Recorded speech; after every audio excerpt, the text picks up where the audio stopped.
이번 주간의 토라는 토라 포션을 우리가 묵상하게 됩니다. 보라는 단어를 이렇게 써요. 한번 읽어볼까요? 보는 이제 간략하게 설명할 게 오늘 월삭해야 되기 때문에 보라고 하는 것은 뭐냐면 가라. 근데 이 단어가 참 독특한 게 가라와 오다가 같은 의미로 쓰여져요. 그래서 특별히 이 어떤 한 공간 가운데 함께 연합되어지고 함께 하게 되는, 저는 이 단어를 하나님의 임재와 연결해서 많이 풀어요. 보호라고 하는 단어는 하나님의 임재와 많이 연결되어 있다라고 우리가 이해할 수 있습니다. 여러분이 우리 이번 주간에 사실 출애굽의 그 10가지 재앙들, 그 전쟁들과 싸움들이 일어나는데 우리가 꼭 기억해야 될 것은 뭐냐면 여러분이 먹는 대로 삶 속에서 나타나죠. 그죠? 몸이 예민한 분들은 금방 드러나요. 저는 이제 그 라면을 되게 좋아하는데 우리 아이들이 제가 다음 세대들이랑 잘 맞는 이유가 있어요. 우리 애들은 뭐 생일날 뭐 사줄까 그러면 라면 이러더라고요. 나 깜짝 놀랐어요. 소갈비 닭갈비도 아니고. 그래서 라면 근데 가만히 보면 저도 라면 엄청 좋아하는데 제가 라면을 먹으면 그 다음날 티가 바로 딱 나요. 뭐 얼굴에 뭐가 난다든지 아니면 뭐 기침을 한다든지, 그 면역력이 좀 이제 곱게 자라가지고 곱게 자라가지고 면역력이 좀 그래요. 그래가지고 라면 먹으면 그 다음날 막 그 재채기하고 비염 올라오고 막 그러거든요. 그런데 이제 그게 뭐냐면 딱 우리 와이프가 알아요. 내가 요즘에는 그 밤에 몰래 라면 먹고 이렇게 설거지까지 싹 해서 증거를 인멸을 많이 해요. 아침에 일어나서 혼나기 싫어가지고. 보통 우리 와이프는 이제 일찍 자고 저는 좀 늦게 자는 편이라서 그렇게 하는데, 어느 날은 이제 우리 와이프는 딱 걸린 거 어떻게 걸렸냐면은 분명히 깨끗한데 내가 아침에 계속 그 재채기를 하는 거예요. 그러니까 먹은 대로 나타나는 거예요. 그러면은 여러분, 우리가 음식도 이게 먹는 대로 먹으면 이게 나타나요. 그죠? 나타남이 있어요. 여러분이 좋은 것을 먹으면 여러분의 육신과 몸의 모든 것들이 좋아져요, 사실은. 그죠? 그래서 좋은 거 챙겨 먹잖아요. 몸에 안 좋은 거 안 먹으려고 그러고. 우리가 뭐 맛있어서 먹지 뭐 몸에 좋으려고 먹는 건 아니잖아요. 때로는 우리가 뭐 육신의 건강뿐만 아니라 혼의 건강도 중요하기 때문에 달달한 것도 좀 먹어주고 그러는 건데, 아무튼 근데 여러분, 이 성경을요, 말씀을, 내가 지금 무슨 얘기 하려고 하냐면, 말씀을 성경에서는 하나님이 먹는 것에 비유하셨어요. 빵에 비유하셨거든요. 빵은 오늘날 우리로 치면 어떤 느낌이냐면 밥이에요. 음식. 그래서 세번역 성경에는 이걸 빵으로 번역하지 않고 음식물이라고 번역을 했어요. 그러니까 참 세번역은 나름 신경 써서 번역한 성경이에요. 여러분이 만약에 초신자분들이 성경을 좀 편하게 깊게 읽고 싶으시면 세번역 본문을 보시는 것이 좋고, 저희 교회는 기본적으로 직역 성경을 봐요. 오늘 게스트들이 좀 많기 때문에 오해하지 마시라고. 직역 성경은 뭐냐면 히브리 원어를 그대로 옮겨 적은 번역본입니다. 성경은 수많은 번역본들이 있어요. 근데 대부분의 교회들이 개역 개정으로 구원받고 개역 개정으로 예배드리는데, 저는 이 개역 개정으로 예배하면서 조금 한계를 느꼈어요. 무슨 한계를 있었냐면, 이거는 뭐 제가 공공연하게 누구나 알고 있는 사실인데, 개역 개정은 원어 대비 859절이 오역이 돼 있어요. 859절이면 꽤 커요. 그잖아요. 뭐 한두 구절도 아니고 859절이 원어 대비 좀 여러 가지 오역이 되어 있고, 그리고 뉘앙스적으로 치면요 1000구절이 넘어가요. 뉘앙스가 문제가 있는 것들은. 그래서 우리가 성경을 목사님들이 여러 가지 책을 참고하면서 공부하시는데, 그럴 바에 제가 생각했어요. 그럴 바에는 주격 성경을 보면 안 되나? 주격 성경이 또 귀한 목사님 교수님의 은혜로 번역이 돼 있어요. 번역이 돼 있어요. 제가 존경하는 그 합심 쪽 보수교단이신데, 합심 쪽에 계시는 허성갑 교수님께서 이 평생 20년 걸렸다고 그랬나? 12년을 예루살렘에 있으시면서 언어 공부하고 이걸 하루에 한 장씩 번역하셨대요. 하루에 한 장씩.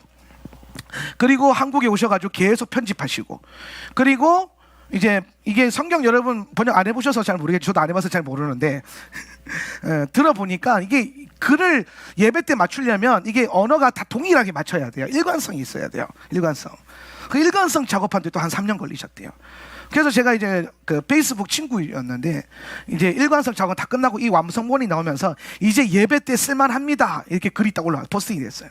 그리고 한 달 만에 돌아가셨어요. 네, 그래서 제가 그 사실 살아계시면 이 성경에 대한 내가 은혜가 너무 커서 꼭 찾아뵙고 인사를 드리려고 그랬는데 천국 가서 인사드리려고 계획 중에 있어요. 그러면서 제가 생각했어요. 그 비보를 듣고 아 역시 사명 감당하고 이렇게 멋지게 소천하시는 거 보니까 멋있다. 딱 누가 봐도 이 땅에 주어진 사명 잘 감당하고 주님 부름받아 가신 거잖아요. 참 귀한 삶, 그런 삶을 사세요.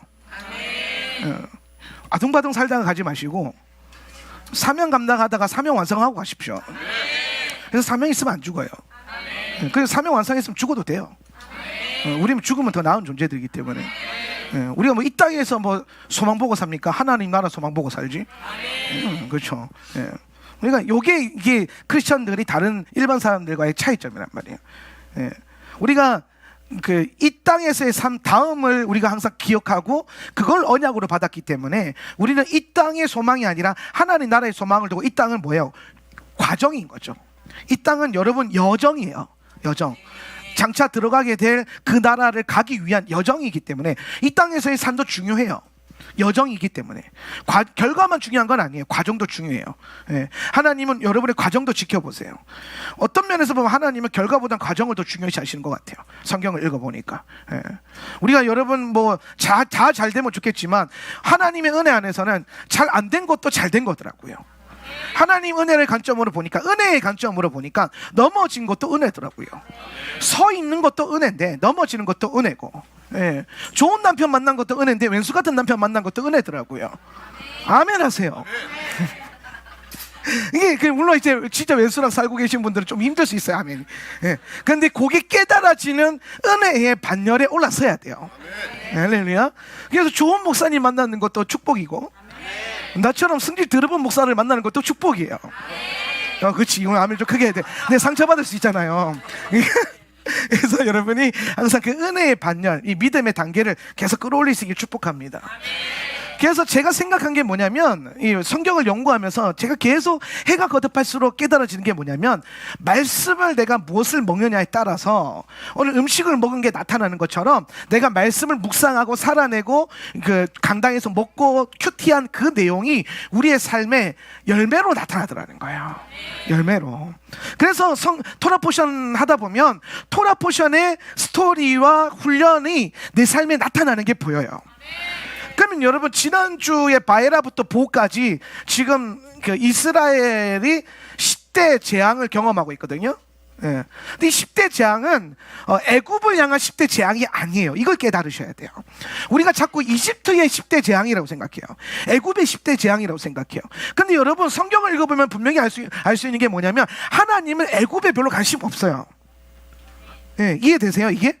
하나님은 이집트 땅이 이집트 사람이 어떻게 되는 거에 별로 관심 없어요. 하나님은 하나님의 사람이 뭘 하기를 원하는가에 관심이 있어요. 하나님의 사람이 어떻게 반응하는가에 관심이 있어요. 이 말은 하나님이 예수 안 믿는 사람 사랑하지 않는다 이 얘기가 아니라 오늘 그 믿는 자들이라고 결국에는 하나님의 은혜로 되어지는 것이기 때문에 저는 이제 예정론자니까 택함받은 하나님의 성도들이 분명히 있다고 보거든요. 그리고 저는 개인적으로 모든 이 땅의 모든 백성들이 택함받았다고 생각을 해요. 왜냐하면 우리는 다 노아의 후손이잖아요. 그렇죠? 우리는 여기에는 가인의 후손이 없어요. 가인의 길로 행하는 자는 있을 수 있으나 올라가 보면은 일단 조상이 아담으로 시작해서 뭐 셈에서 가인으로 갈라지잖아요. 하나님의 사람과 육신의 사람으로. 그런데 결국에 홍수 심판이 은혜가 되었던 게 뭐냐면 이 땅의 모든 백성, 이 땅에 존재하는 모든 사람들이 누구의 후손이 됩니까? 영적인 후손이 되잖아요. 그죠? 우리 다 사실 노아의 후손들이에요. 우리는 혈통을 타고 올라가면 꽤 괜찮아요. 꽤 괜찮은 혈통을 타고 있어요. 근데 그러니까 이제는 블러드가 문제가 아니라 뭐가 문제냐면 길이 문제인 거예요. 어떤 삶을 사느냐가 문제인 거예요. 그래서 여러분이 삶을 잘 돌이키셔야 돼요. 예. 그래서 내가 어떤 말씀을 먹느냐가 내 삶의 어떤 열매로 나타나는가가 결정이 된다는 거예요. 그러면 우리가 이 먹는 말씀의 훈련, 우리가 하는 이 말씀으로 하는 훈련이 내 삶에 나타나는데, 보와 바에라는 뭐에 대한 얘기를 하냐면은 10대 재앙인데, 이 10대 재앙은 애굽의 것이 아니라 이스라엘의 것이고, 재앙이 아니라 이거 전쟁이에요. 전쟁. 10대는 뭐냐면 피게이파 악도금의 흑장이라 그러는데 외우셔야 돼요. 자, 한번 이렇게 따라해볼까요? 피게이파 악도금의 흑장. 예, 이 제가 자주 신학교 시절에 배웠던 피게이파 악도금의 흑장, 이렇게 힙합으로 외웠었는데, 예, 피게이파는 뭐 피 개구리 이 파리, 예, 악도금의 악질 독종 우박 메뚜기, 그죠?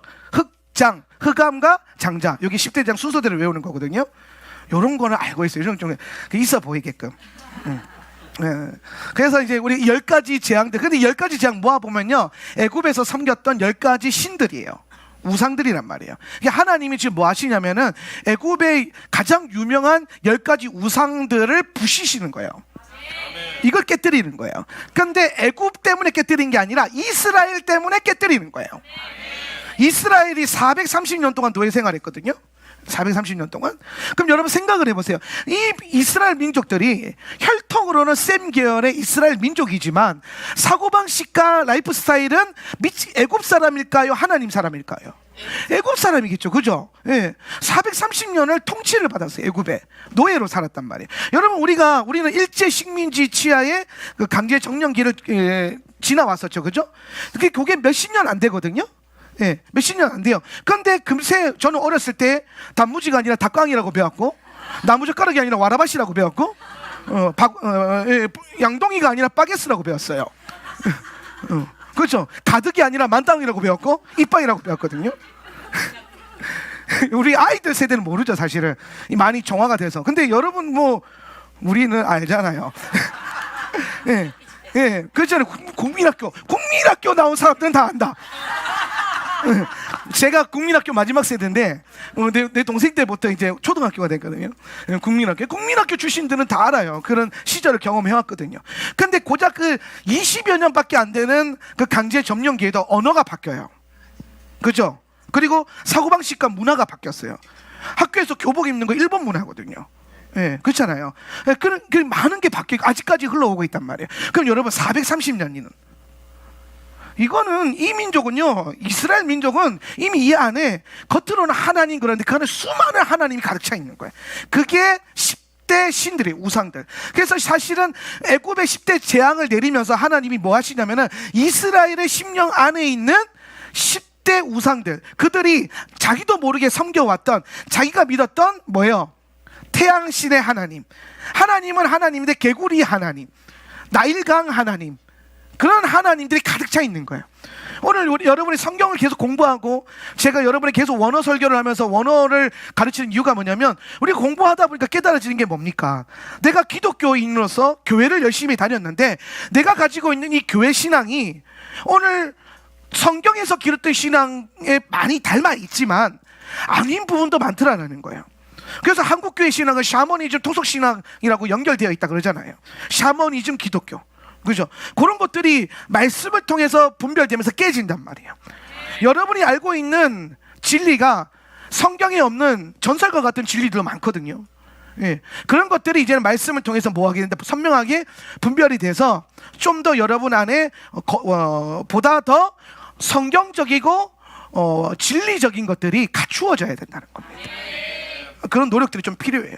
그래서 이번 주간에는 뭐가 있냐면은 전쟁이 있다. 전쟁은 뭘까요? 여러분, 전쟁을 한마디로 하면은 내 속이 뒤집어지는 게 전쟁이에요.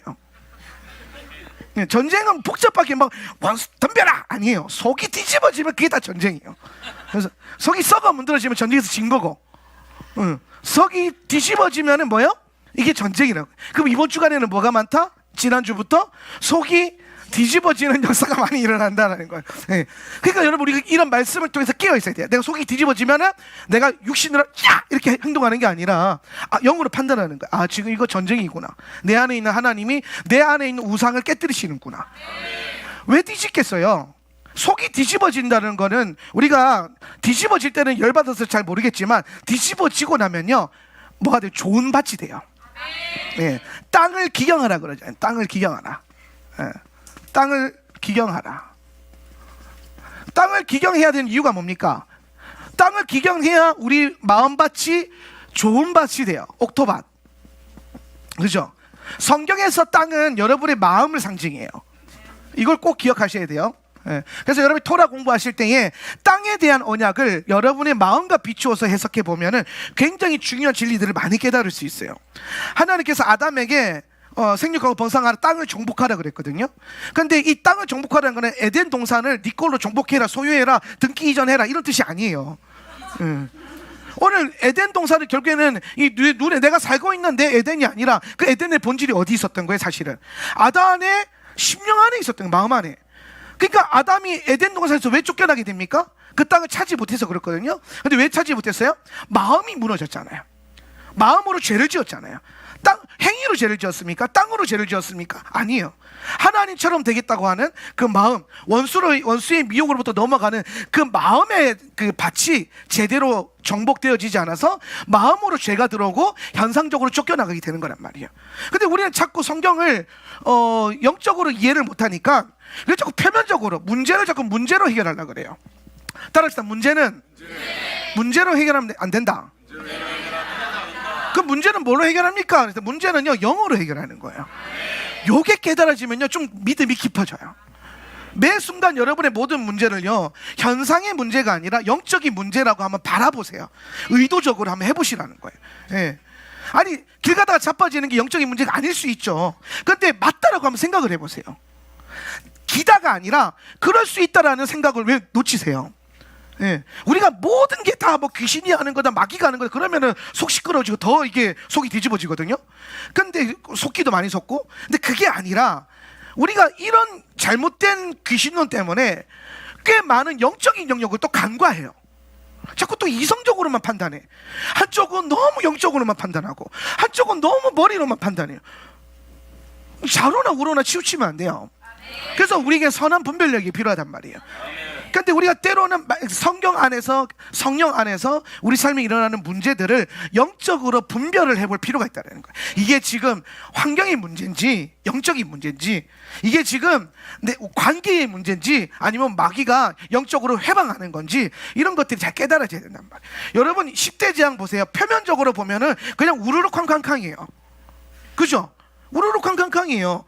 근데 영적으로 보니까 하나님이 그 우르르 쾅쾅쾅 안에서 뭘 깨뜨려요? 이스라엘 안에 품고 있었던 그들이 정말 부러워했던 게 뭐냐면 애굽의 신들일 거란 말이에요.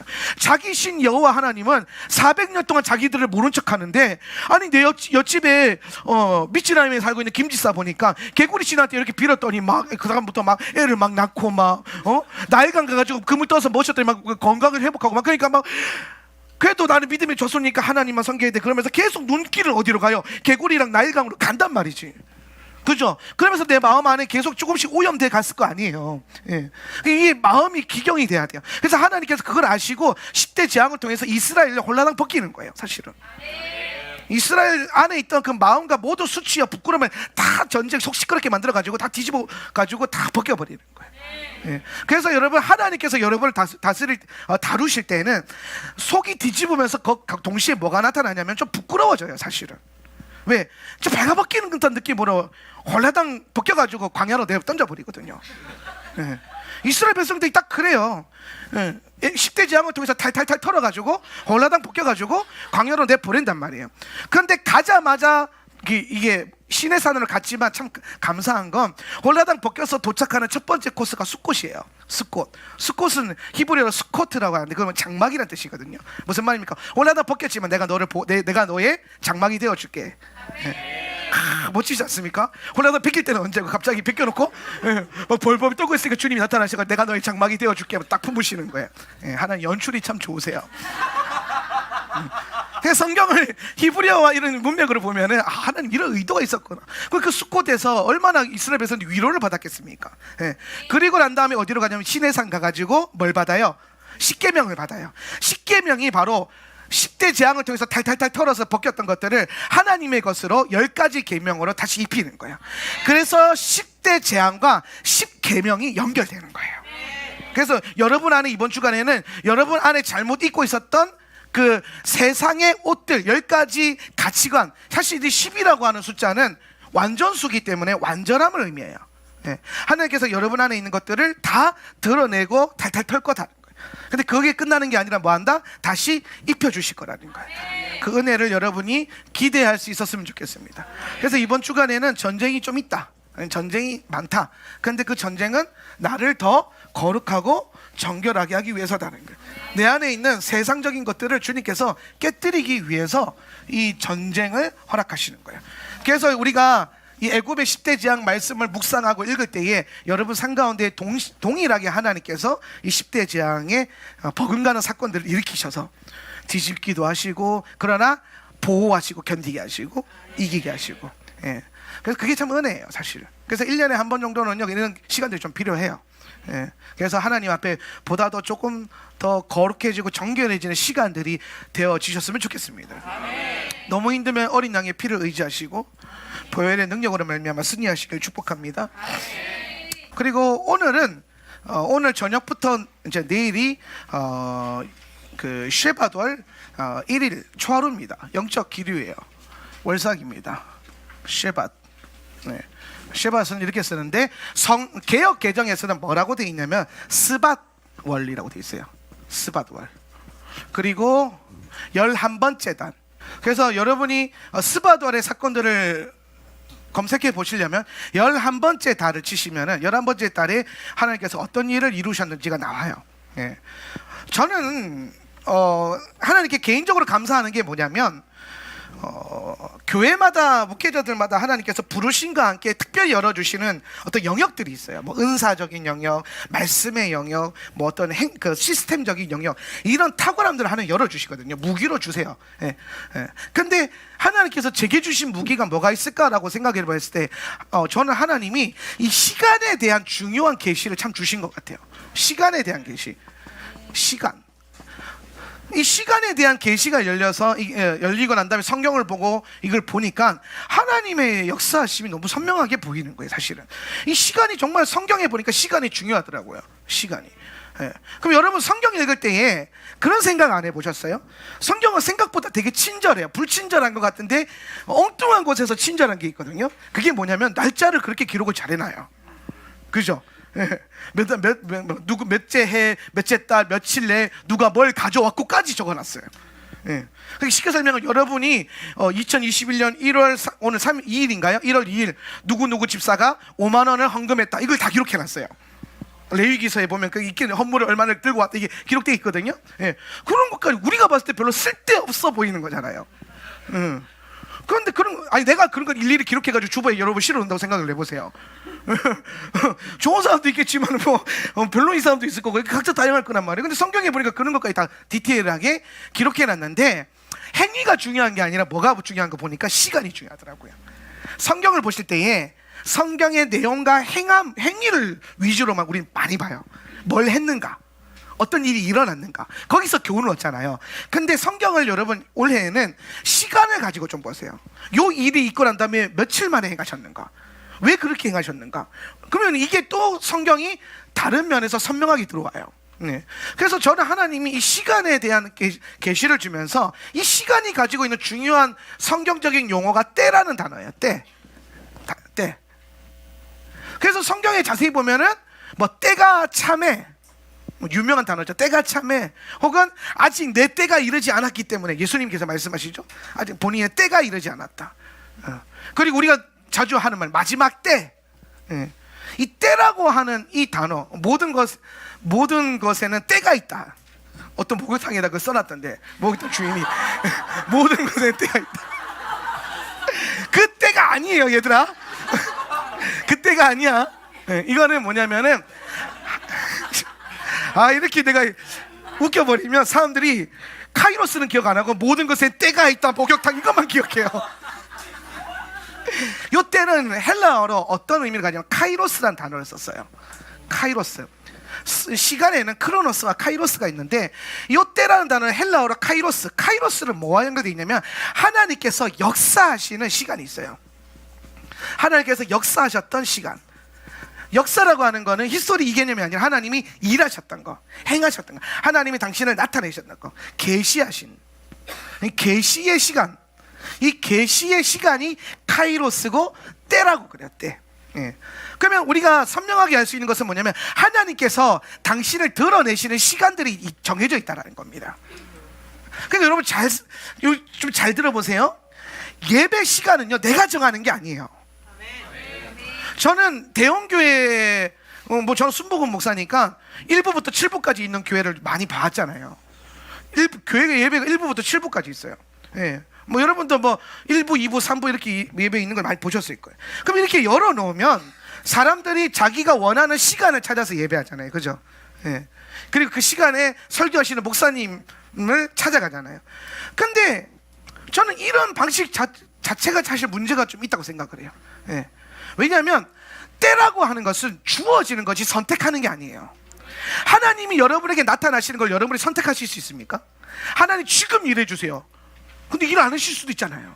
하나님 내가 다음 주에 뭐 하는데 그때 일해 주세요. 물론 우리가 간구할 수 있지만 그것으로 인해서 절대적으로 하나님이 나타나게 하실 수는 없는 거예요.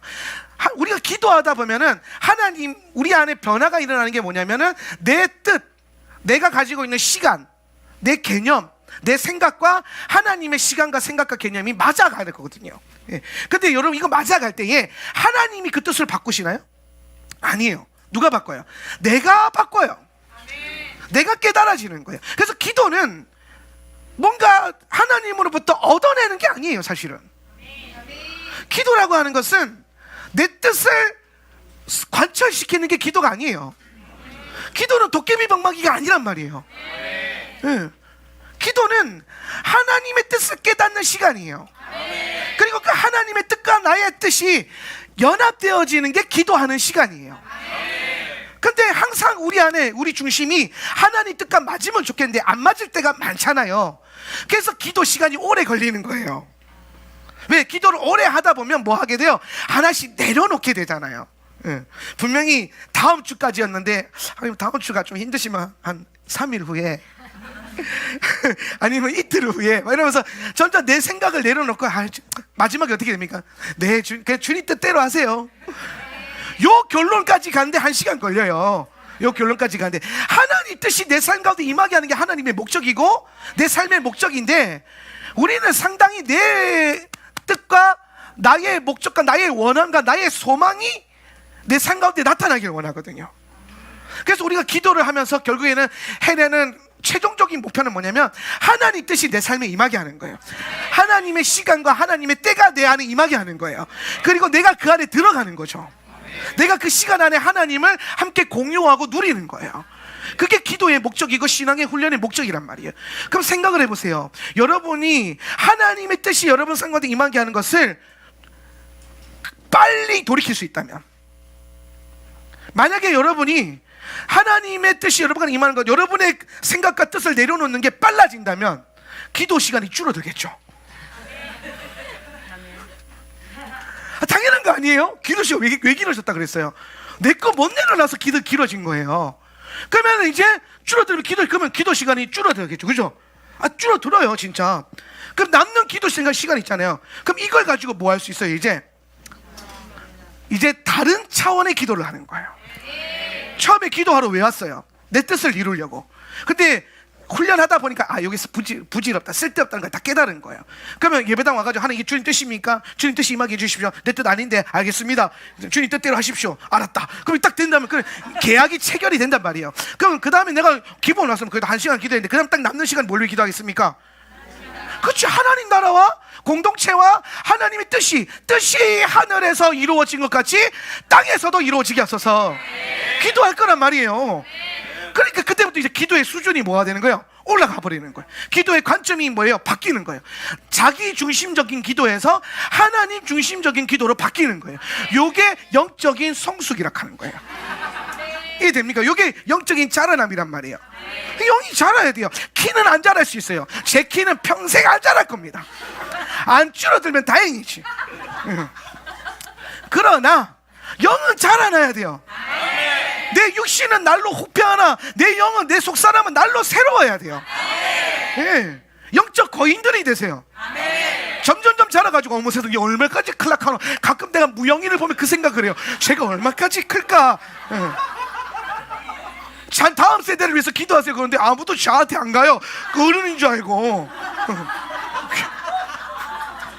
가세요. 아예요 아직. 오늘 우리의 육신은 한계가 있으나 여러분의 영은 자라나면 한계가 없어요. 영적인 난쟁이가 되지 마세요. 키는 요만해도 하나님 나라에서 거대합니다. 제가 그러길 원해요. 그냥 원하고 있어요. 하나님 내가 이 땅에서 162 주셨으면 영적으로는 180 넘게 해주시옵소서. 이 남자들 꿈의 키 아닙니까? 180 넘는 분들은요 감사하셔야 돼요. 평생 감사하셔야 돼요. 평생 하나님하고 부모님께 감사하세요. 그리고 그 180 안 되는 분들은 괜찮아요. 우리 영어로 그 180 넘을 거예요. 그래서 이 시간, 이게 우리가 기도도 그렇고 영성훈련도 그렇고 신앙생활도 그렇고 결국에는 하나님의 뜻, 시간이 내 삶에 임하게 하는 거는 주님의 카이로스가 내 안에 임하게 하는 것. 그러면 뭐가 일어난다? 하나님의 역사가 일어난다는 거예요. 이게 깨달아져야 된다. 그럼 이번 달에 하나님께서 우리에게 뭘 하기를 원하시냐면은 우리가 쉐바돌 영적인 기류, 이 땅의 하나님의 시간은 하나님이 정하신 카운팅 되어지는 시간 속에서 일을 하세요. 하나님이. 그래서 우리가 이게 하울람 교회 다니면 바꿔야 될 게 많아요. 바꿔야 될 게 많은데 그 중에 뭐 첫 번째, 우리 교회 다니면 성경책을 바꿔야 되기 때문에 돈이 좀 들어요. 성경이 요새 싸지 않으니까. 그것도 우리가 보는 성경은 이게 한 3만 원 하나? 그죠? 요새도 교회 지원금 나오나? 요새 안 나오나? 옛날에 우리가 내가 이거 쓰게 하려고 교회에서 성경 바꾸는 지원금도 줬어요. 이렇게 친절한 교회예요. 그래서 그 시절 그때 다녔던 분들을 축복합니다. 그래도 여러분 좋을 때 오셨어요. 우리 교회 변천사들이 좀 있거든요. 그리고 지금은 여러분의 목사님이 꽤 순한 양이 된 상태에 여러분이 오셨다는 것을 기억하세요. 순한 양이 된 게 이 정도입니다. 10년 전에 어마어마했어요. 그 중에 제일 중요한 게 뭘 또 바꿔야 돼요? 성경책도 바꿔야 되지만은 시간을 보는 법을 바꿔야 돼요. 시간, 달력. 우리가 흔히 유대력이라 그러죠. 유대력을 가지고 우리가 그 날짜를 카운팅하고 저희 교회에서 유대력 달력을 나눠 드립니다. 사실 교회 등록하시면 선물로 주지. 선물로 드리고 우리 육지에서 팔고 그러는데 저희가 이제 이 유대력, 하나님이 성경에 보면 무슨 월, 무슨 달, 무슨 날, 이게 하나님이 정하신 시간들이 있잖아요. 원래 시간은 하나님이 정하신 거예요. 근데 우리가 쓰고 있는 그레고리안력은요 사람이 정한 시간이란 말이에요. 사람이 카운팅한 시간이란 말이에요. 그래서 이게 하나님의 역사와 하나님의 시간을 보면은 이게 좀 잘 안 맞아요. 이게 좀 잘 안 맞아요. 그래서 또 우리가 영적인 흐름과 하나님의 시간적 흐름이 맞아 떨어져야 되는데 요거 두 개가 안 맞을 수 있어요. 제가 토라 포션은 하나님의 시간 안에서 어떤 성경을 내가 읽을 것이다라는 이 스케줄이 나와 있거든요. 토라 포션은 그 토라 포션을 잘 보다 보면 이 토라 포션이랑 유대력이랑 여호와의 7 절기랑 그 다음에 월삭의 내용들이 다 맞아 떨어져요. 이게 무슨 말이냐면은 여러분의 삶이랑 여러분이 읽는 성경이랑 여러분이 즐거워하는 축제, 절기들이 하나로 떨어진다라는 거예요. 예수 그리스도 안에서. 요게 경험되어질 수 있는 게 우리가 하고 있는 신앙생활의 방법이란 말이에요. 그래서 뭘 바꿔야 되면 달력이 바뀌어야 돼요. 달력. 그래서 우리는 일반 달력 밑에다가 유대력을 딱 참고를 해가지고 유대력의 시간 안에서 하나님 우리에게 주신 게 뭐냐 이거를 좀 파악을 하는 거예요. 12월 31일 성구영신 예배를 할 때도 있고 안 할 때도 있는데 안 할 때가 더 많아요. 할 때가 잘 없어요 사실은. 왜 안 하냐면 어느 순간 유대력을 가지고 지나다 보니까 우리가 성구영신하는 시간대랑 우리의 삶에서 풀어질 성구영신의 시간이 다른 거예요. 하나님은 새해를 가을에 선포하셨거든요. 하나님의 시간의 시작은 가을이에요. 예. 그리고 오늘 이제 우리 처음 오신 분들이 많으니까 하나님의 시간의 시작은요 아침이 아니라 저녁이에요. 저녁으로 시작해서 저녁으로 카운트해야 돼요. 이게 성경적인 카운팅 방법이에요. 왜 저녁이 시작이냐면은 창세기 1장에 보니까 저녁이 되고 아침이 되니 이는 첫째 날이라. 저녁이 시작이에요. 성경에서 하나님께서 저녁을 시작으로 삼으셨단 말이에요. 예. 그러니까 이게 좀 많이 달라요. 그리고 가을이 1월이에요. 가을이 1월이에요. 왜 가을이 1월입니까? 하나님께서 천지를 창조하셨을 때에 사계절 분위기 중에서 무슨 계절이 창조 완성과 어울릴까요? 가을. 그 겨울은 아닐 거란 말이에요. 그죠? 예. 그 봄은 또 일단 아닐 거예요. 하나님이 씨를 뿌렸어요? 아니면 나무를 창조하셨어요? 그냥 하나님 사과나무를 창조하셨지 사과나무 씨를 뿌리신 적은 없거든요. 예. 그렇잖아요. 그죠? 그러니까 여러분이 생각하는 계절의 시작은 봄일 수 있는데 겨울과 봄. 근데 하나님의 시간에서 시작하는 계절은 가을이란 말이에요. 그래서 가을, 겨울, 봄, 여름으로 카운트하는 거예요. 이해되십니까? 그래서 그럼 마태복음 24장이 때 깨달으잖아요. 마태복음 24장. 마태복음 24장이 무슨 말씀이냐면 마지막 때에 대한 말씀 중에서 무화과 나무가 연하여지고 부드러워지면 여름이 가까운 줄 알아라. 이게 무슨 말이에요? 못 알아먹는단 말이에요. 이 관점이 없으면 못 알아먹어요. 이게 무슨 말인지 몰라요. 그런데 무화과 나무가 부드러워진다. 무화과는 뭐의 상징이에요? 이스라엘을 의미한단 말이에요. 이스라엘 사람들의 마음이 부드러워졌다. 뭐예요? 예수님을 믿게 됐다라는 거예요. 유대인들이 예수님을 믿기 시작하면 여름이 가까운 줄 알아라. 여름은 뭘 말한다고 그랬죠? 마지막 계절. 그러니까 언제가 마지막 때냐? 유대인들이 예수를 믿기 시작하면 그때가 마지막 때야. 이 얘기를 마태복음 24장에 예수님 스타일로 설명해 놓으신 거예요. 예수님이 사는 시대의 스타일로, 히브리 스타일로. 예. 우리 한국 스타일로 들으니까 이해가 돼요, 안 돼요? 이해가 안 되는 거예요. 그래서 여러분이 성경을 공부하고 성경을 읽을 때는 반드시 이 교회에서 뭘 배워야 돼요? 히브리 관점을 배워야 돼요. 히브리 관점으로 성경 읽고 공부하고 살아가는 법을 배우기 시작하면 하나님의 시간과 내 시간이 점점 맞아떨어지고 일치되어지고 언젠간 우리도 에녹처럼 주님과 함께 왔다 갔다 하지 않겠습니까? 곡하다가 대환란 지나가가지고 그냥 주님 보자로 딱 하면은 뭐 깔끔해지잖아요. 깔끔하잖아요. 그렇게 하면. 근데 꼭 우리 안에 이 시간이 안 맞으니까 자꾸 왔다 갔다 해야 돼. 하나는 절로 가는데 내가 일로 가고 막 그러니까 문제가 생기는 거란 말이에요. 방향이 같아져야 된다네. 그래서 제가 유대력을 사용하는 겁니다. 예. 이해되셨죠? 새로 오신 분들이 많아서 내가 지금 서론에 30분 투자했는데 감사하세요. 오늘 처음 교회 오신 분들 감사하시고, 자, 여러분 때문에 우리 성도님들이 한 번 더 듣고 있어요. 제가 감사해야겠네요. 자꾸 들어야 되니까. 자, 그럼 보십시오. 이제 쉐바덜이란 말이에요. 이번 달은 쉐바주인데, 쉐바덜은 11번째 달인데, 이 달에 성경에서 하나님이 이 달에 어떤 일을 행하셨느냐, 이게 참 중요해요. 성경에서 무슨 달에 어떤 일을 행하느냐가 지금에도 영향을 줘요. 이게 하나님이 행하시는 일은요, 어떤 단발적인 사건으로 끝나는 게 아니라 여기에는 하나님의 목적과 뜻과 계시가 있어요. 그게 우리의 삶과 과거와 현재 미래 가운데 계속 영향을 줘요. 네. 그러면서 우리가 하나님의 시간 안에 정렬되게 하시거든요. 그래서 여러분이 성경에 기록된 사건들 있죠. 성경에서 하나님이 행하신 일들이 있는데 그게 어느 달에, 어느 계절에, 어느 절기에 일어났느냐가 굉장히 중요합니다. 자, 보세요. 6월절 어린 양은 6월절에 잡는 거거든요. 나팔절에 잡으면 안 돼요. 그죠? 예. 이해되세요? 6월절 어린 양을 6월절에 잡는데 그걸 계속 묵상하다 보니까 과거에는 그냥 절기로만 내려왔단 말이에요. 정통으로. 그런데 2000년 전에는 뭐예요? 예수님이 실제로 6월절 어린 양이 되셔서 6월절에 죽으시잖아요. 그죠? 그러니까 성경에 나오는 사건이 성취된단 말이에요. 예, 6월절에 죽으시고 무교절에 장사되시고 초실절에 부활의 첫 열매로 부활하시고 오순절에 성령 보내주시고 그래 나팔절에 다시 오실 것입니다. 저는 그렇게 믿어요. 예, 어느 나팔절이나 알 수 없으나 그걸 알 수가 없죠. 가을절기는 주님의 재림과 연결되어 있는데 이 가을절기는 아직 오시지 않았기 때문에 완성된 게 아니에요.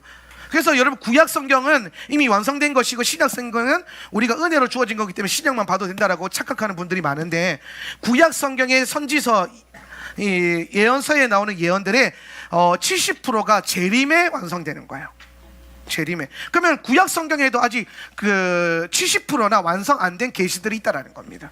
그러니까 여러분이 이걸 균형 있게 성경을 꼭 봐야 돼요. 네. 그러면 잘 보세요. 셰바돌에 하나님이 어떤 일을 행하셨느냐? 오늘은 총 3가지에 대해서 얘기할 건데, 총 3가지. 하나님께서 셰바돌에 3가지의 일을 행하셨고 그 계시를 담아두셨고 우리가 그걸 배우길 원하시는데, 첫 번째는 회복이 있을 것이다. 회복. 네. 요거는 스가랴 1장과 연결되어 있어요. 스가랴 1장. 다리오 왕 제2년 11째 달 곧 스바놀 24일에 이또의 손자 베라가의 아들 선지자 스가랴에게 여호와의 말씀이 임하니라. 자, 여기 말씀에 보면요, 오늘 스가랴에게 스바돌 24일에 하나님의 말씀이 임하셨어요.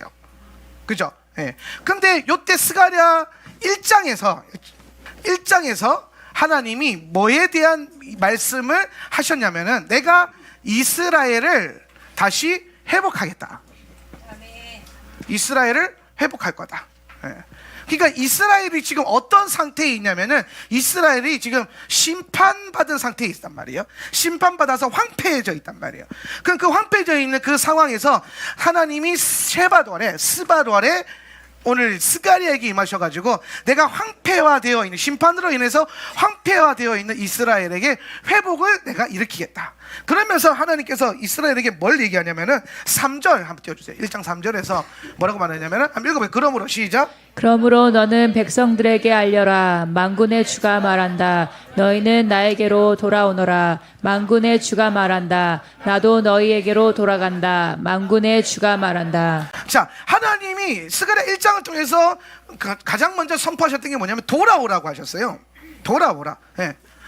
돌아오라. 이게 하나님의 목적. 하나님이 심판을 하시는 목적은요, 이스라엘 백성들이 악한 길로 행했기 때문이에요.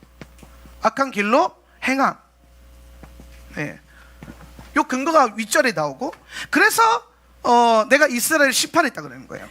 그런데 이 심판 이후에 하나님께서 다시 스가랴를 통해서 회복에 대한 예언을 주시는 거예요. 예. 저는 여기에서 이 행간을 잘 읽어야 된다고 생각을 해요. 하나님이 왜 심판을 하셨느냐? 이스라엘 백성들이 하나님 안에 온전히 거하려면 그들이 거룩해야 돼요. 그들이 선해야 된단 말이에요. 그죠? 근데 그들이 지금 악한 길로 행하고 있을 때는요, 이게 하나님께서 악한 자들과 함께 계실 수가 없어요. 죄가 우리에게 무서운 이유가 뭐냐면, 죄가 있는 곳에 하나님이 함께 하실 수가 없어요. 이걸 깨달으셔야 돼요. 왜 우리가 우리 삶에서 죄를 몰아내고 죄는 그 모양이라, 악은 그 모양이라도 버려야 되냐면은, 우리의 간절한 소망이 하나님이 나와 함께 하는 건 아닙니까? 여러분 정말 예수 믿으면서 정말 간절한 소망이 예수님이 나와 늘 함께 하시는 그건 아니에요? 내가 매일 아침마다 눈 뜰 때마다 주님의 은혜 안에서 눈을 뜨고, 내가 삶을 살아갈 때 주님의 은혜 안에서 살아가고, 그게 느껴지고, 그게 깨달아지고, 그 열매도 나타나고. 근데 하나님도 그걸 원하세요.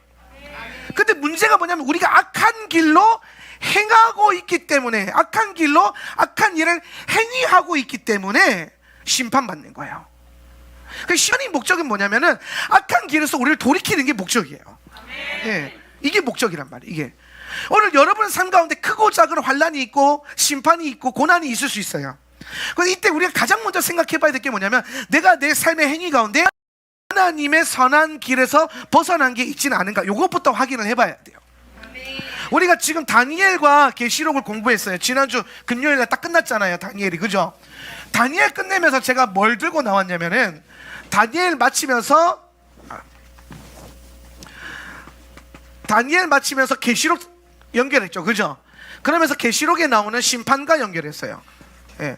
이 심판을 연결하면서 우리가 20장에 나오는 백보자 심판을 얘기하면서, 심판대 위에 섰을 때에 모든 사람, 각 사람이 뭐대로 심판받는다 그랬어요? 자기 행위대로, 각 사람의 행위대로, 각 사람의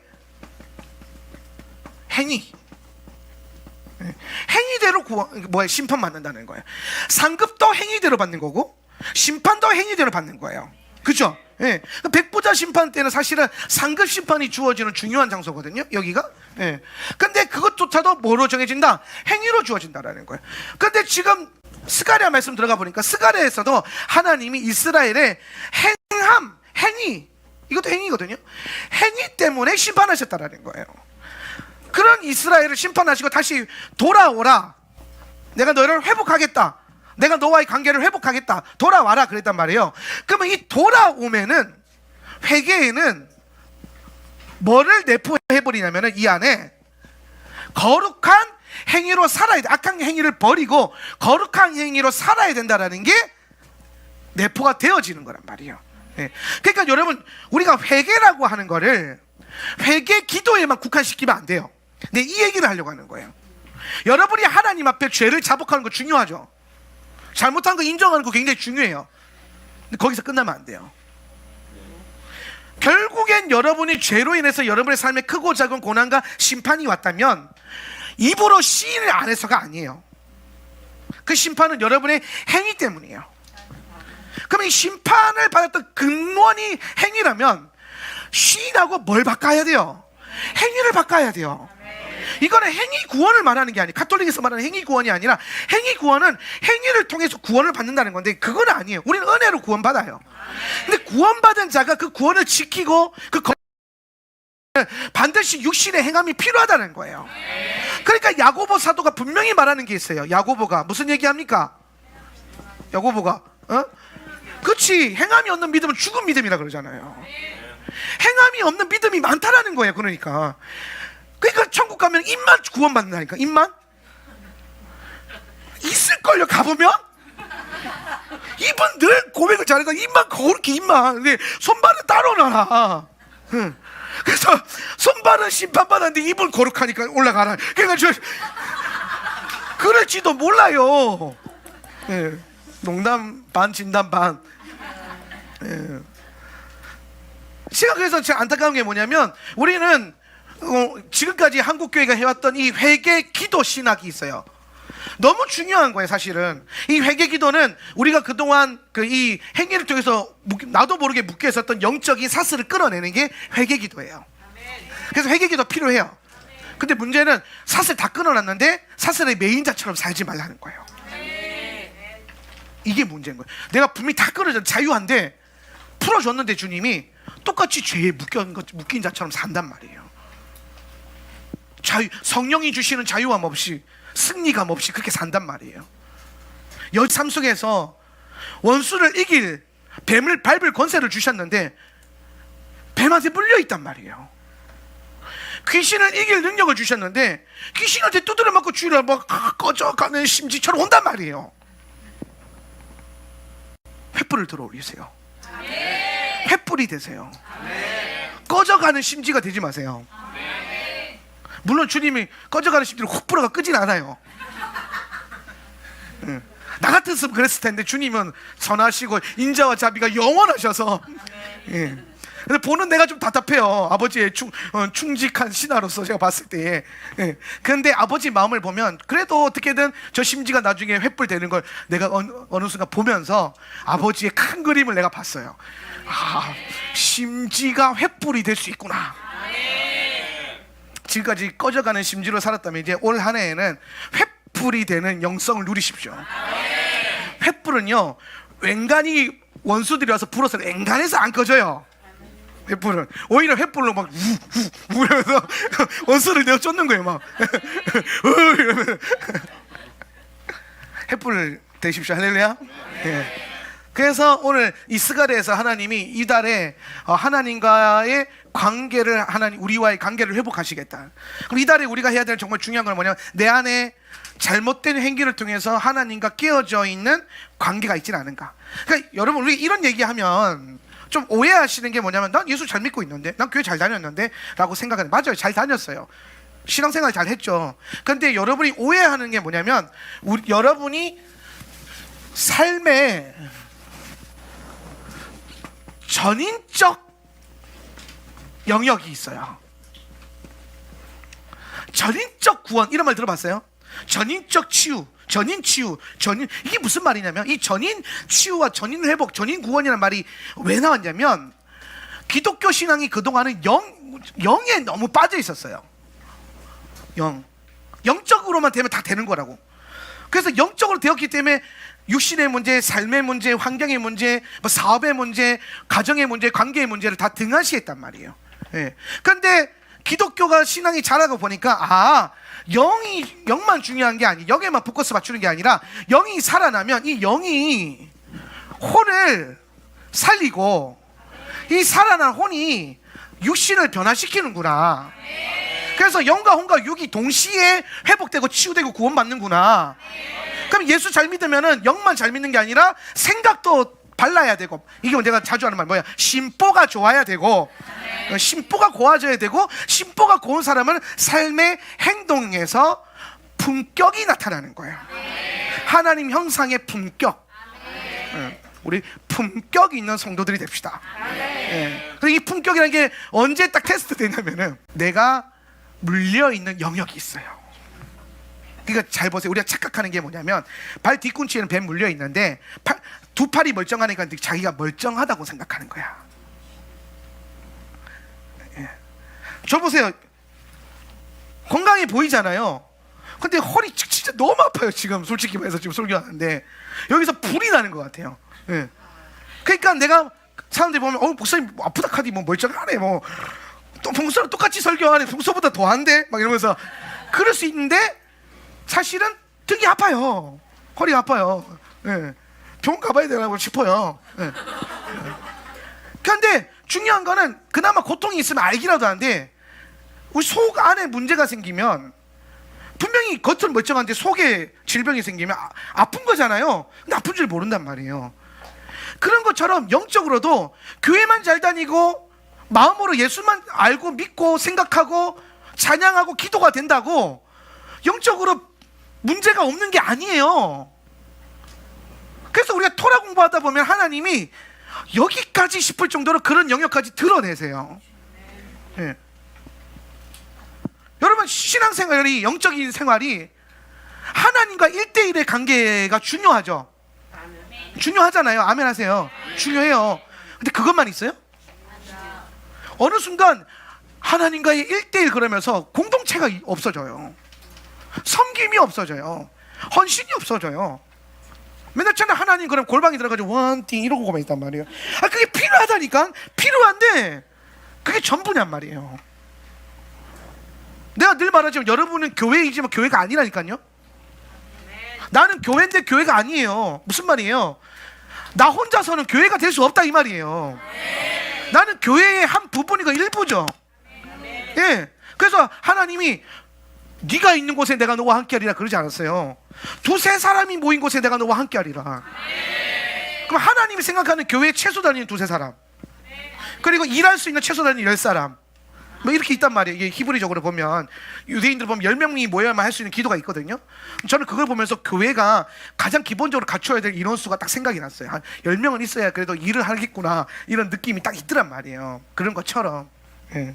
그럼 여러분이 여러분이 생각하는 예수님을 잘 믿는다, 신앙생활 잘한다라는 기준과 하나님의 기준이 다를 수 있다라는 거예요. 교회에서는 잘하는데 집안에 가서 망할 수 있거든요. 그럼 망한 거예요. 아파요? 솔직해지자고요. 그것 때문에 죽을 수도 있잖아요. 사지 멀쩡해도 몸 한 부분에 암덩어리 생기면 죽어요. 그잖아요. 다 치료해야 돼. 하나님은 여러분을 전인적으로 회복시키고 치유하기를 원하시는 거예요. 교회 생활 잘하기가 괜찮아, 집에서는 망해도 돼. 아니라니까요. 교회에서 살려놓고 집에 보내가지고 살아라. 죽지 말고 살아라. 이야기하는 거예요. 그러면 교회 괜찮고 집 괜찮으면 또 해결됩니까? 아니죠. 이제 삶으로 들어가는 거예요. 직장으로 들어가고 잡으로 들어가는 거예요. 라이프 스타일로 들어가는 거예요. 거기서도 살아라, 생명 갖고. 교회에서만 영생 누리지 말고 교회에서도 영생 누리고 집안에서도 영생 누리고 세상에 나가서도 영생을 가진 자처럼 살아라. 이 얘기하는 거거든요. 이 얘기. 그러니까 우리가 여러분이 회복돼야 됩니다. 회복을 훈련해야 됩니다. 하나님과 관계를 회복하시면 난 괜찮은데 이렇게 하면 답이 안 나온다니까요. 안 괜찮은데, 안 괜찮아요. 지난주에 내가 우리 노혜정 지사님이랑 이제 차 마실 일이 있어가지고 차 한 잔 마시고 있는데 노혜정 지사님이 이제 제 건강에 관심이 많으세요. 목사님 건강이 괜찮으세요? 묻더라고요. 그래서 내가 괜찮습니다. 그 다음 날 허리 아파가지고 교회도 못 나오고 막. 그러면서 내가 와 괜찮은 줄 알았는데 안 괜찮구나. 그러면서 제가 허리가 아프면서 그 생각했어요. 하나님이 내 힘을 빼시는 이유가 뭔가 묵상하면서 갑자기 우리 노집사님이 갑자기 내가 선지자처럼 보이더라고요. 이거를 예언하시고. 그러니까 괜찮은 줄 알았는데 안 괜찮을 수 있다는 거예요. 이 정도면 괜찮지. 아니요, 안 괜찮을 수 있어요. 그러니까 이달에 훈련하세요. 아멘. 여러분 안에 안 괜찮은 영역을 찾아내세요. 아멘. 하나님이 여러분의 삶 가운데 드러내시는 영역을 잡으세요. 아멘. 그래서 그거 살리세요. 아멘. 죽지 말고 살리세요. 예. 동아줄 붙들고 살지 말고 삼겹줄 붙들고 삽시다 좀. 예. 의아들도 절벽이 끄덕여 동아줄 들고 살겠다 이러지 말고 삼겹줄은 끊어지지 않는데요. 오늘 우리가 삼겹줄 신앙, 삼겹살 떠올리지 말고 삼겹줄 신앙. 오늘 집에 가서 써부터 놓으세요. 삼겹줄 신앙. 책이라도 한 권 쓸까? 삼겹줄 신앙으로. 예, 하나 동아줄을 붙드는 인생 끊어지기 쉬워요. 원수가 잘라먹기도 쉽고. 삼겹줄, 우리가 그렇게 서로가 되어지길 축복합니다. 이달에 여러분 안에 하나님과의 관계가 삼겹줄로 회복되어지길 축복합니다. 예, 그러려면 뭐가 바뀌어야 되냐? 여러분 안에 삶의 행위가 변화가 되어야 돼요. 여기 이게 중요한 거예요. 행위의 변화, 삶의 행함의 변화. 한 번이라도 좀 바꿔보세요. 괜찮아요. 10번 중에 한 번이라도 해보고, 한 번 되면 2번 해보고, 2번 되면 3번 해보고, 10번 다 될 때까지 해보는 거죠 뭐. 그러면 언젠간 된다니까요. 예. 되는 거 바라보고 믿음의 소망 갖고 살아가시길 축복합니다. 예. 두 번째로 이달에 하나님이 주시는 메시지가 뭐냐면요, 이번 달에는요 이른 비의 축복이 있어요. 이게 참 중요한 건데, 여러분 그 말씀 듣다 보면 이런 말 많이 들어봤죠. 이른 비와 늦은 비.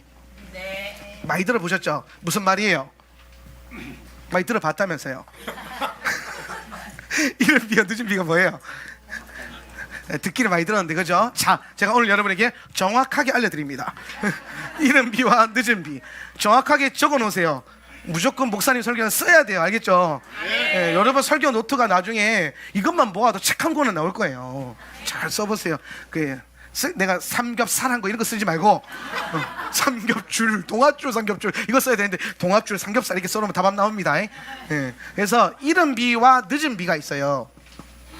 근데 오늘은 이 이른 비가 중요한데, 이른 비라는 게 뭐냐면은 이스라엘이란 나라가 가지고 있는 기후가 있어요. 그 기후가 있는데 무슨 기후가 있냐면, 이스라엘은 중동 기후이기 때문에 우기와 건기로 나눠져 있어요. 우기와 건기 굉장히 중요한 거거든요, 사실은. 그래서 이제 이 우기와 건기가 있는데 우기가 2번 있어요.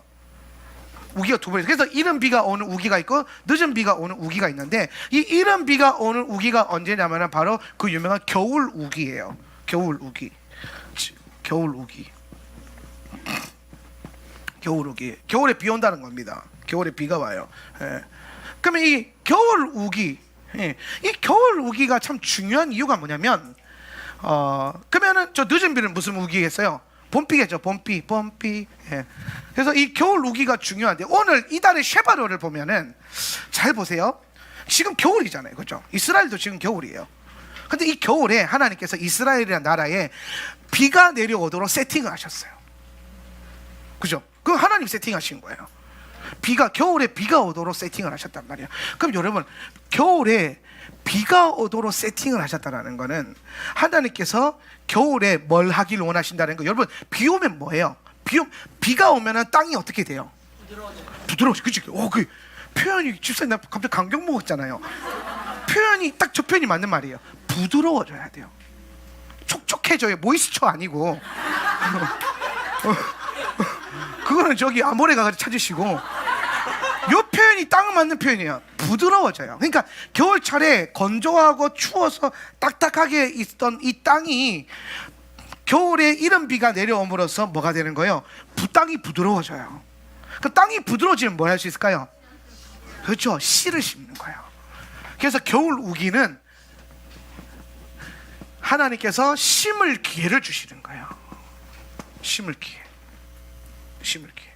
우리는 기복주의에서 잘못 배운 거 하나 있어요. 요거 제가 좀 고쳐드릴 텐데, 아이고, 이 복과 번성에 대한 개념을 내가 늘 가르치잖아요. 여러분에게 복과 번성 이것만 잘 알아도 진짜 멋진 신앙생활 할 수 있어요. 복과 번성만 잘 알아도. 제발 좀 잘 아셔야 돼요. 예.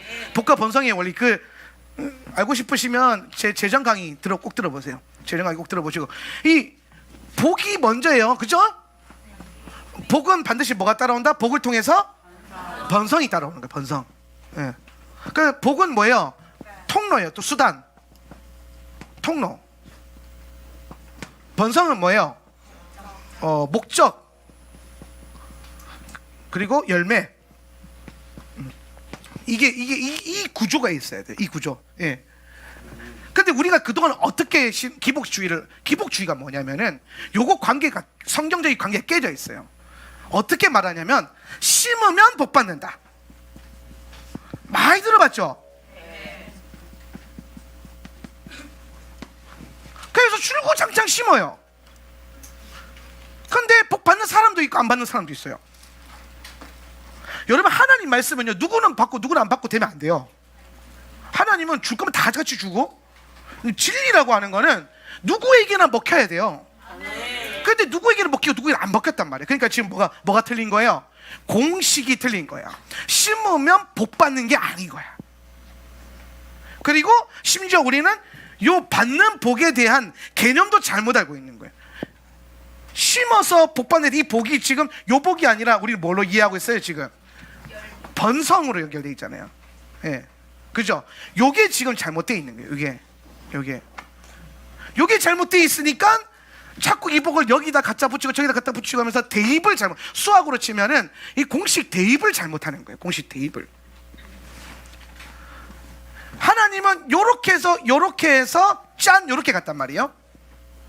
열매로. 예. 근데 우리는 뭐였냐면 뭔가 꼬여 있어. 심으면 복 받는다. 예. 근데 사실 여러분, 이 겨울 우기 이른비 축복이 뭘 말하냐면은, 복이 뭐냐면은 이게 심는 거예요. 그러니까 심어서 복 받는 게 아니라 심는 거가 복을 받은 거예요. 그러니까 복 받은 자가 심을 수 있는 거예요. 요게 이해가 돼야 돼요. 요거 지금 이해되면 아멘.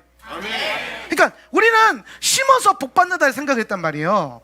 근데 성경을 보니까 심어서 복 받는 게 아니라 복을 받으니까 심을 수 있게 된 거란 말이에요. 자, 이름 비가 비는 뭐라 그랬어요? 제가 성경적으로 비는 축복이라 그랬어요. 하나님의 축복. 비는 복이에요. 그러니까 하나님의 복을 두 번에 주시는 거예요. 이는 먼저 주시는 복이 있고 나중에 주시는 복이 있어요. 그죠? 놀랍지 않습니까? 예. 그러니까 복은 한 방에 안 끝나요. 예, 두 번 받아야 돼요, 두 번. 예. 근데 이 이른비, 아까 우리 명지사님 말씀하신 대로 이른비가 내려오니까 땅이 부드러워져 가지고 뭐가 됐어요? 심을 수 있는 상태가 됐단 말이에요. 이게 복 받은 자의 증거예요. 그러니까 복을 받은 사람이 심을 수 있는 상태가 되고 심을 수 있는 마음밭이 만들어지고 심을 수 있게 된 거예요. 그럼 내가 심고 있다는 건 이미 뭘 받았다는 거예요? 복을 받은 증거가 내가 심고 있다는 거예요. 복 못 받은 사람은 못 심어요. 요거 이해되시죠? 그죠? 그러니까 심어서 복 받는다는 공식이 좀 이상한 거야. 지금 이게 심어서 복 받는 게 아니라 복을 받은 자가 심을 수 있는 거란 말이에요. 그 복은 하나님 누구에게 주십니까? 하나님의, 이게 중요한 거야. 하나님이 복을 누구에게 주시냐면 하나님이 조준해서 주세요. 자, 조금 더 깊이 들어가 봅시다. 조금 더. 토라, 우리가 늘 공부하고 있는 이 토라 있죠? 토라의 어원이 야라예요. 야라. 한번 따라해보세요. 야라. 야라인데 요 야라가 가지고 있는 뜻이 크게 두 가지가 있어요. 첫 번째는 뭐냐면은 조준하다, 관용을 조준하다는 거. 퓨. 사랑의 화살. 퓨. 네. 예배 때 딴짓하지 마. 퓨. 이런 관역이에요. 조준하는 거. 그리고 두 번째 뜻이 뭐냐면은 조준하는 거랑 두 번째 뜻이 뭐냐면 비가 내려온다는 뜻이에요. 비가 내려온다. 비가 내리다. 그러니까 여러분 이게 무슨 말이냐면 비가 잘 보세요. 이른 비의 축복인데 이걸 왜 축복이라고 썼을까요? 이른 비와 늦은 비의 축복이라고 했는데 이걸 왜 축복이라고 썼냐면은 무조건적으로 오는 게 아니에요. 성경 보면 알잖아요. 하나님이 열받으면 비 안 주잖아요. 그죠? 그러니까 비가 온다는 거는 우리가 복 받고 있는 증거라는 거예요. 이스라엘에 비가 오고 있다는 건 뭐예요? 성경에서 뭘 말하는 거예요? 이스라엘이 거룩하게 행동하고 행위하고 있다는 증거란 말이에요. 그러니까 복은 내 삶의 행위에 대한 증거예요. 네. 그러니까 하나님이 비를 여러분이 생각했을 때 비는 그냥 하늘에서 막 뿌려지는 것 같잖아요. 근데 성경적으로 비는 하나님이 목적을 갖고 조준하셔가지고 뿌려주시는 거예요. 복을. 그러니까 비를 내려주세요. 비가 내려온단 말이에요. 근데 우리가 보기엔 비가 막 내려오는 것 같지만 사실은 비를 받을 만한 사람에게 펴 이렇게 뿌려주는 거예요.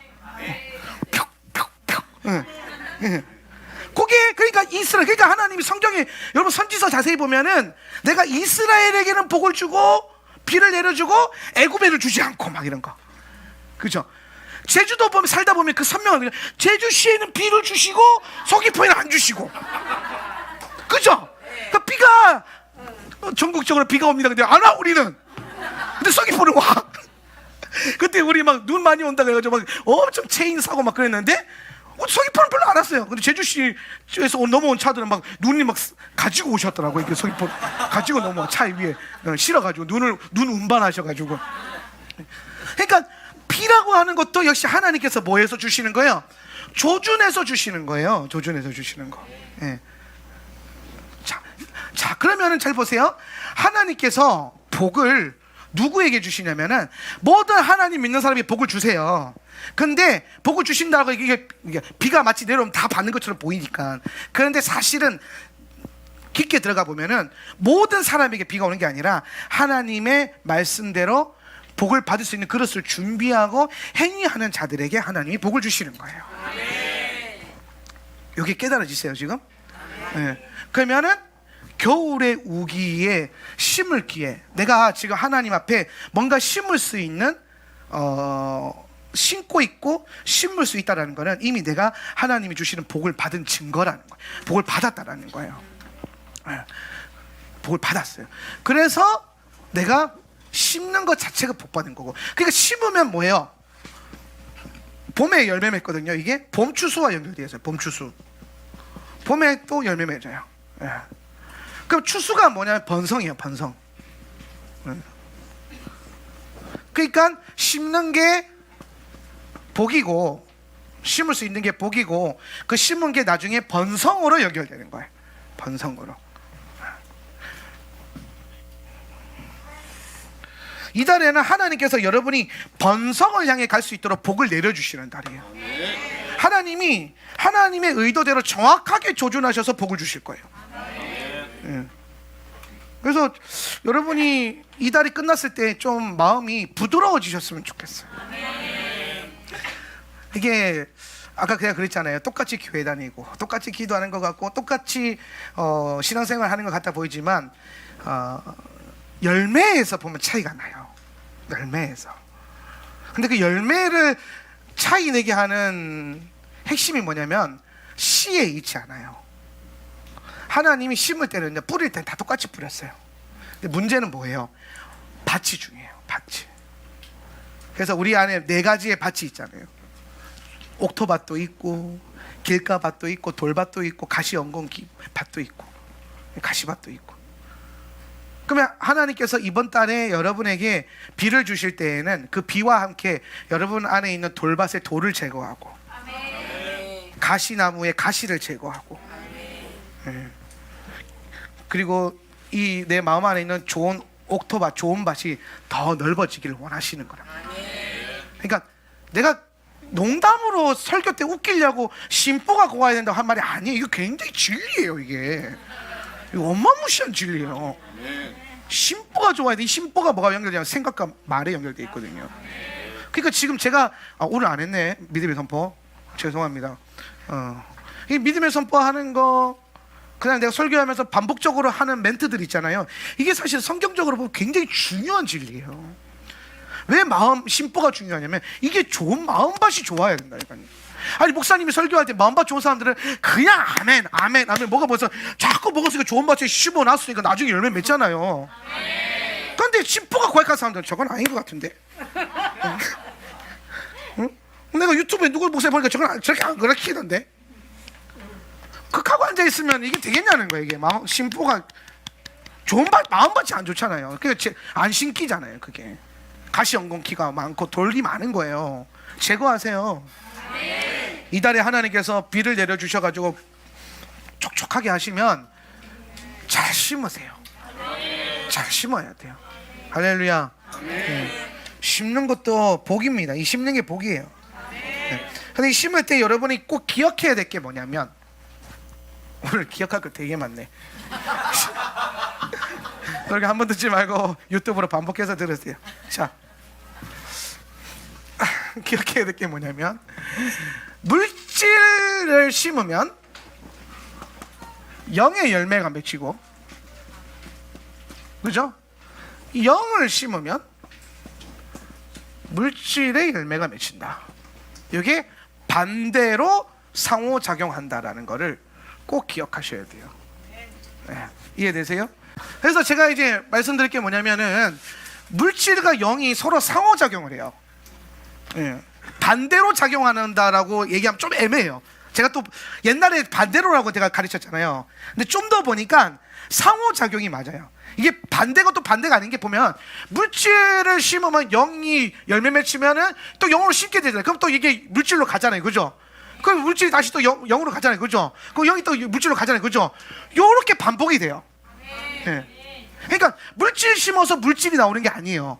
요것만 알면 돼. 요게 핵심이에요. 물질, 자꾸 우리가 기복주의에서 뭘 배웠냐면, 물질 심어야 물질이 풀어진다 그러거든요. 부부사들한테 그렇게 다 배웠어요. 아니에요. 아니에요. 아브라함이 거부가 되었다는 거는 아브라함이 물질을 심어서 거부가 된 게 아니에요. 아브라함은 믿음으로 걸었기 때문에 그 믿음에 하나님께서 감동하셔서 부욕케 하신 거예요. 솔로몬의 지혜는, 솔로몬이 물질을 그 어떤 왕들보다 무리하게 부담스럽게 드렸잖아요. 1000번제. 1000번제는 여러분 그 1000일 동안 드린 게 아니고요, 소 1000마리를 한 방에 때려잡은 거예요. 한 번에 드린 거예요. 왕도 이게 쉬운 일은 아니란 말이에요. 근데 왕 되자마자 가장 먼저 한 게 뭐예요? 소 1000마리 하게 드렸어요. 그래서 하나님이 감격해서 뭘 줄까 그랬더니 뭘 받아요? 지혜를 얻잖아요. 지혜를. 영적인 복을 받잖아요. 요 관계성 이해됩니까? 그죠? 그러니까 물질을 심었더니 영을 받고, 영으로 순종했더니 물질이 부여해지고. 그러니까 하나님 나라, 내가 이게 좀 세속적이어서 잘 안 쓰는 말이긴 한데, 하나님 나라는 돈 넣고 돈 먹기 아니라 그랬어요. 꼭 기억하세요. 하나님 나라는 내가 물질 심어서 물질 받고 이게 아니에요. 상호작용이요. 요게 만들어져야 돼요. 그럼 요게 계속 순환하면 여러분 삶에서, 그럼 어떻게 될까요? 영육강건. 거기 되는 거예요. 영육강건이라는 단어가 그냥 나오는 게 아니에요.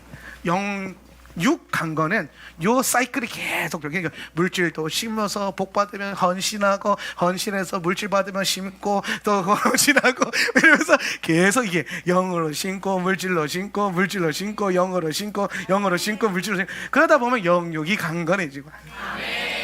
네, 그렇게 가는 거예요.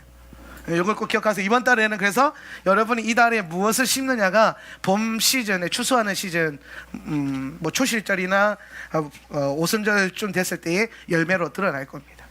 그래서 이 달에 여러분 실제적으로 잘 보세요. 여러분이 만약에 농사꾼이었다면 지금 씨를 심을 거 아니에요. 그죠? 그럼 여러분 봄에 열매 나올 거 아니에요. 근데 여러분 이거 당연하잖아요. 그래서 우리가 그 겨울에 힘들어도 소망이 생기잖아요.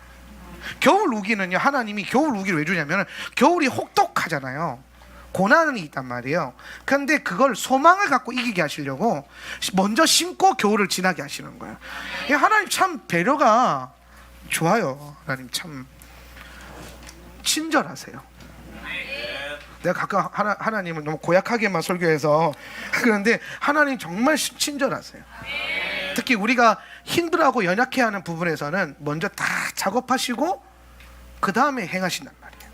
그래서 겨울이 오기 때문에 겨울 우기를 주셔서 겨울을 소망을 갖고 생각해 보세요. 여러분 겨울에 조금 힘들고 먹을 게 부족하지만 내가 겨울에 심어 놓은 게 있기 때문에 봄에 풍성의 것을 기대함으로 살 수 있잖아요. 근데 이게 굉장히 실제적인 거잖아요, 그죠? 근데 여러분 영적으로도 그래야 된다는 거예요. 영적으로도 지금 여러분이 하나님의 시간 안에서 영을 심든 물질을 심든 그것이 장차 올 다음 봄 시즌 가운데 그때에 열매 맺을 것을 실제로 기대하세요. 실제적으로. 그래야 하나님이 주셨을 때 이게 표가 나고 태가 나고 깨달아져요. 저는 기도는 그런 거라고 생각해요. 기도를 하다 보면요 하나님의 역사가 좀 보여요. 예. 기도 안 하면은요 착각해요. 자기가 한 줄 알아요. 자기가 얻은 거라고 생각해요. 근데 기도하면은 하나님이 주셨다라는 게 보여요. 그런 영적인 상태를 한번 만들어 보세요. 그리고 마지막으로 이달에는 하나님께서 토라를 주셨어요. 신명기 1장 3절 한번 읽어볼까요? 이집트에서 시작. 이집트에서 나온 지 40년째가 되는 해에 11째 달 초하루에 모세는 주님께서 이스라엘 자손에게 말하라고 명하신 모든 것을 그들에게 말하였다. 자, 11째 달 초하루에, 그러니까 3500년 전에 오늘 모세에게 하나님이 신명기를 선포하라고 하셨어요. 예, 그래서 신명기가 오늘부터 이제 모세를 통해서 이렇게 선포가 되어지는 겁니다. 예, 초하루에. 예, 오늘이 초하루니까. 토라 아까 제가 이거 다 연결되어 있는 것 같아요. 제가 아까 이 비가 내려 이른 비 축복 얘기할 때 이 비의 본질이 뭐라 그랬어요? 토라 야라에서 왔다가 그죠? 토라. 예. 그래서 저는 하늘의 신령한 복이요 말씀의 복이라고 생각을 해요. 하늘의 신령한 복. 이게 영적인 축복은요 말씀의 축복이에요. 근데 그게 내 마음밭 가운데 심어져야 돼요. 내려와야 돼요. 그러면은 부드러워져서 믿음으로 심을 수 있어요. 예. 그래서 여러분이 토라를 이달에 선포하신 것은 하나님께서 이스라엘 백성들의 심령 가운데 새로운 시즌을 준비할 수 있도록 말씀을 심을 수 있도록 이 신령한 복, 이 신령한 복을 주셨다. 그래서 이달에 여러분 한번 각자의 그릇과 분량대로 한번 생각해 보세요.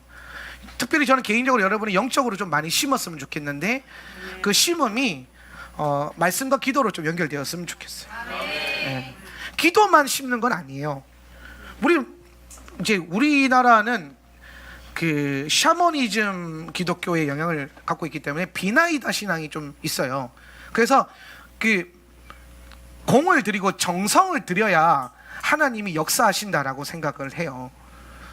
그게 심는 거라고 생각을 한다는 말이죠. 그래서 기도의 행위를 심는 거라고 많이 생각을 하는데 저는 신앙생활이 깊어지고 영성을 훈련할수록 기도도 심는 게 맞아요. 맞는데 보다 더 중요한 것은 말씀이에요. 말씀을 보는 시간들이 정말 우리 삶에 열매를 맺을 수 있도록 많이 심는 시간들이더라고요. 네. 같이 가는 게 맞아요. 그런데 심는다라는 것은 말씀을 심는 거예요. 기도는 제가 그래서 기도의 신학을 좀 바꿨잖아요. 기도는 심는 게 아니라 뭐 하는 거라고 했어요? 하나님과 동역하는 거라고 그랬어요. 우리는 기도로 하나님과 함께 하나님의 보좌를 섬길 수 있어요. 우리는 말씀을 통해서 내 삶에 열매 맺을 수 있도록 심는 겁니다. 이렇게 좀 이해하시면 좀 선명해지죠, 그죠? 그럼 여러분이 앞으로 이달에 뭘 해야 될까 선명해지겠죠, 그죠? 그래서 말씀을 좀 많이 심으세요. 그래서 우리가 지금 90일 통도 끝났지만 각자 뭐 나는 이번 달에 그러면 뭐 신약 1독을 하겠다, 뭐 사복음서 1독을 하겠다, 아니면 뭐 성경 필사를 하겠다, 아니면 난 하루에 한 구절씩 뭐 암송을 하겠다. 각자 주시는 그 감동대로 한 영적인 것들을 좀 심어보세요. 그게 굉장히 중요하고, 그리고 하나님이 나는 기도하는데 물질을 심기를 원하신다. 그럼 물질을 심어도 돼요. 이달에 심는 것이 그 다음 달에 상호작용을 열매 맺을 거예요. 그래서 항상 뭐 이것만 심는 건 없어요. 물질만 심으면 된다? 아니에요. 아니라니까요. 물질만 심으면 뭐 좋겠죠. 교회가 잘 돌아가고 행복해지겠죠. 근데 그게 전부가 아니에요. 하나님의 교회는요 하나님이 이끌어 가세요. 성령이 교회를 이끌어 가시거든요. 그 그러니까 우리가 이 성령의 원리를 잘 사용해야 돼요. 그래서 저는 개인적으로 이번 달에 여러분이 영적인 것들을 좀 말씀을 많이 심을 수 있는 영적인 심음 계절이 있었으면 좋겠다 생각을 합니다. 말씀을 좀 이제 정리하겠습니다. 이달에 하나님께서 첫 번째 하나님과 여러분의 관계가 회복되어지길 원한다. 이 관계라는 것은 내 삶의 어떤 영역에서 무너져 있는 관계를 찾아내시고 하나님이 드러내실 때 순종함으로 들어가세요. 이게 뭐 교우들과의 관계적인 문제일 수도 있고, 개인적인 영성의 문제일 수도 있고, 개인적으로 반복되고 있는 죄의 문제일 수도 있고, 가정 안에서의 문제일 수도 있고, 뭐 부부간의 문제, 자식과의 관계의 문제 다양할 수 있고, 뭐 교회 공동체의 문제일 수도 있고, 아니면 직장에서의 문제일 수도 있어요. 근데 그 모든 영역에서 하나님 나라의 통치가 임하기를 축복합니다. 두 번째로, 그러고 난 다음에 하나님께서 이달에 주시는 복을 받아서 심을 수 있어야 돼요. 우리는 하나님 우리에게 복을 주시는 이유는 심으라고 복 주시는 거예요. 그래서 심을 수 있는 복을 주셔서 감사한 거잖아요. 그래서 제가 그 헌금 기도할 때마다 심을 수 있는 은혜와 복을 주셔서 감사합니다라고 하잖아요. 여러분에게 뭔가를 심을 수 있다는 것은 이미 복을 받았다는 거죠. 근데 이 설교를 듣고 있는데 나는 뭘 심어야 될지 모르겠다, 별로 감동이 없다, 안 심고 싶다는 것은 여러분이 복을 받지 못했다라는 증거가 될 수 있지 않을까요? 잘 한번 생각을 해보세요.